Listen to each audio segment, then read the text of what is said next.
So you've been praying to the Lord, Lord, I want this person to look like this. I want this person to be this height. I want this person to have this certain income. Lord, please send me this kind of a person.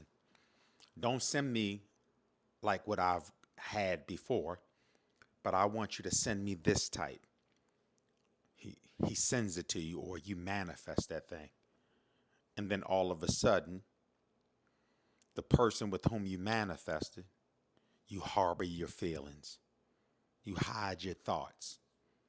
You put yourself on the back burner. Your boundaries, you bring it down. You never speak on it. Your standards, you never say anything about those. Why? Because you would rather not say it, but you'll rather suffer through it. Or when you say it, it's too late, as if people should already know what your requirements are. And yet, and still, the problem that so many people have is they walk around bottled up, bottled up on what they feel, bottled up on their standards, bottled up on their boundaries, and they find themselves in a quagmire. They find themselves stressed out with a whole bunch of anxiety that could have been prevented had they informed the person or persons how they really felt. Because the thing about silence is that silence creates a level of distance, and distance then creates a level of resentment. And so you begin to be mad at people because you have allowed the person to overstep for so long, as if that person was supposed to read your mind. I want to be forthright with you. Please set the expectations up in the beginning. Be more direct and inform the person, not tell the person, but inform the person, these are my number one, these are my non-negotiables. This is what I'm not going for. Period. This is my standards. This is my boundaries. And the person, once you inform them, they have either two options. Either they adjust to it or they opt out.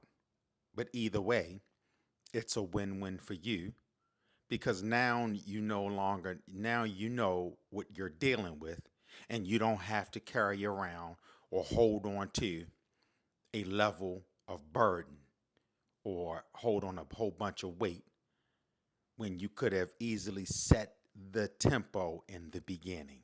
And quiet as it's kept, this is where a lot of people fall short, because they have what's called late boundaries.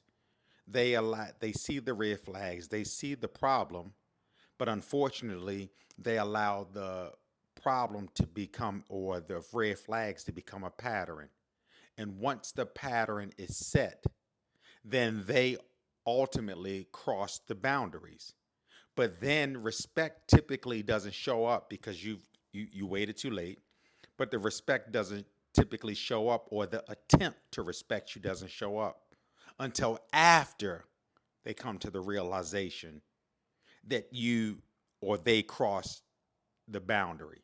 And because the only way that they know that they crossed the boundary is because you waited too late to inform them that they out of pocket. So going forward, be true to yourself. Yeah, speak up early. That's number one. Number two is stay in your truth. Be upfront. Be consistent in your character. You first. This relationship and everything is second. Love on yourself and show up as yourself and nobody else. Let people know this is how I expect you to treat me. I'm not saying it aggressively, I'm not saying it with emotions, but I'm being very direct and I'm being very informative. And if the person wants to know more, they're interested. If a person seeks to understand you, they're interested. If a person wants to be combative or quote unquote playing devil's advocate with your standards and your boundaries, plain and simple, they got to go. You can't keep making adjustments to people that you don't even know if they're going to stick around or not. No. Speak up early.